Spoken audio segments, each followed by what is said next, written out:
मोहम्मद तौसीफ रहमान, क्या जरूरत थी? आपके पार्टी का तो कार्यालय था नहीं वो। और आईपैक ये तो प्रोफेशनल एजेंसी है, वो तो सिर्फ आपके लिए काम तो करती नहीं है, वो इससे पहले अरविंद केजरीवाल के लिए काम कर चुकी है, नरेंद्र मोदी के लिए काम कर चुकी है। उनका तो कोई आइडियोलॉजी है नहीं, वो तो उद्धव ठाकरे के लिए काम कर चुके हैं, जगनमोहन रेड्डी के लिए काम कर चुके हैं। सिर्फ आपके लिए जब काम करते हैं तब आप उनके बीच बचाव में क्यों आ रहे हैं? रेड हो रही है, होने दीजिएगा, दूध का दूध पानी का पानी हो जाएगा। नमस्कार साहिल जी, और मेरे सारे पैनलिस्ट को भी नमस्कार।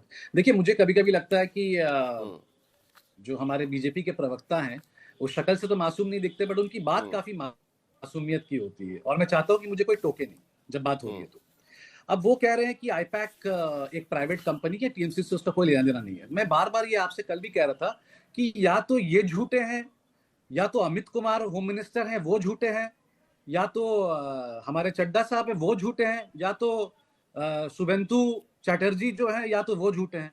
क्योंकि ये लोग तो कहते हैं कि ये सारा काम तो आईपैक करता है टीएमसी का, और टीएमसी की ऑफिस तो आईपैक की ऑफिस है, विच इज राइट, ये बिल्कुल सही है।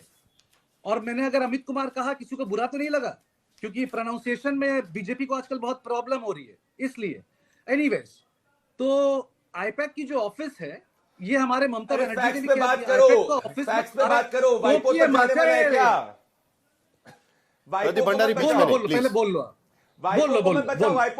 पहले बीच में नहीं, बीच में नहीं, बीच में नहीं, बीच में सबको आज बोलने का मौका मिलेगा। देखिए, मैं नहीं, एक मिनट, नहीं, प्लीज प्लीज प्लीज प्लीज, मैं दोनों को यह बात कहना चाहता हूं कि देखिए, बड़ा गंभीर मामला है।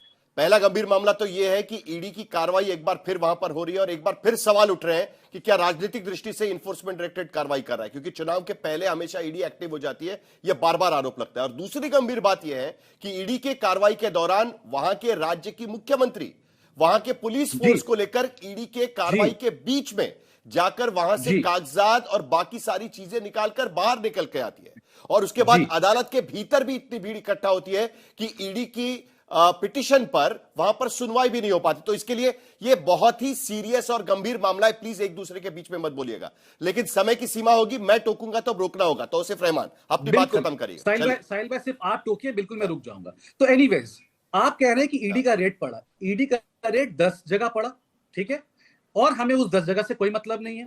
हमें लाउडन स्ट्रीट से मतलब था, हमें आईपैक के ऑफिस से मतलब था, हमारी स्ट्रेटेजीज, हमारा सारा कैंडिडेट का प्रोबेबल्स नेम जो था वहां था। और एक बात सुन लीजिए, हम बार बार आपसे कह रहे हैं, आईपैक हमारी आईटी की ऑफिस है, गोदरेज वोटर हाउस सेक्टर 5 में हमारा वहां काम होता है।